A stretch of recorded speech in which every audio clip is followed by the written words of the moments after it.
ATA. All right, so Amy, congrats on the win.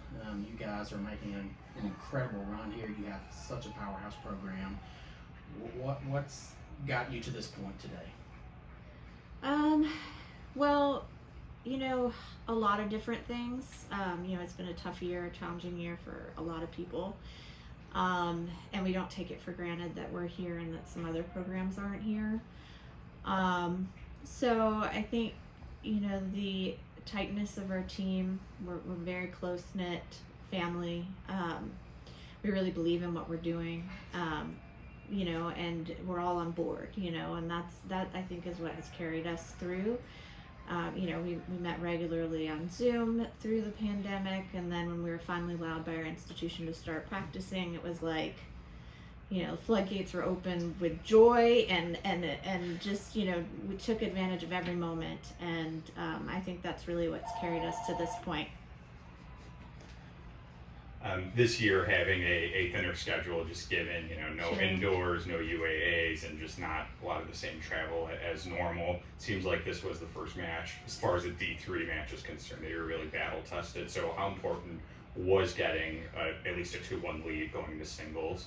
Well, it's not necessarily the 2-1 lead that was important, but the fact that we were tested, that was really important, because what that does is that creates a certain sense of belief in the self. The confidence levels up with the girls. They know they're able to handle a little bit more that before, we didn't know. We haven't played. We played, 7-8 matches. We played D1, NAI, and 2 or 3 D3 matches. That's it, because we were only allowed to travel 250 miles from Emory. So I think, seeing one of the best schools in D3 and being able to overcome adversity like that has really shown us what we have inside of us and how we can dig even deeper than we thought was possible. Looking at that Wesleyan match coming up tomorrow, this is very familiar territory for you and for Wesleyan, knowing Sure. that the 2019 defending champions, you've won a few at Emory. Talk about just the matchup you're expecting from Wesleyan tomorrow. Well, I expect their best. I mean, I'd be disappointed if they didn't bring it. They have a really quality program. They have a quality team. They've got really strong players, top to bottom. So, we're gonna go out there and take it every ball, one at a time. Stay in the moment. Appreciate the opportunity.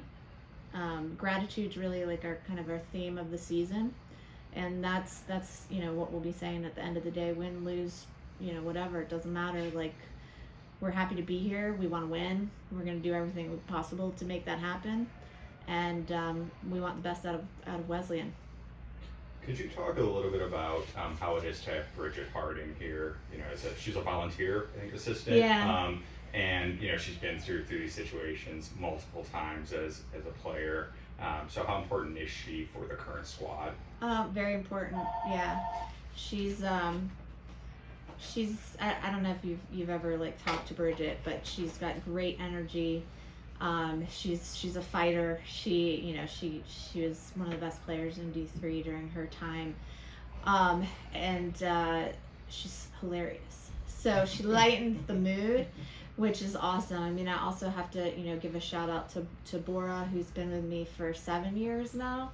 That's a long time, and she was one of the best players in D2 tennis before she came to start working for me. She played professionally before she went to college. She's an unbelievable source of knowledge. So the combination of Bora and Bridget is I think we've got the best coaching staff out there, honestly. Any more questions? All right, Coach, thank you so much. Yeah, thank you guys. Thanks.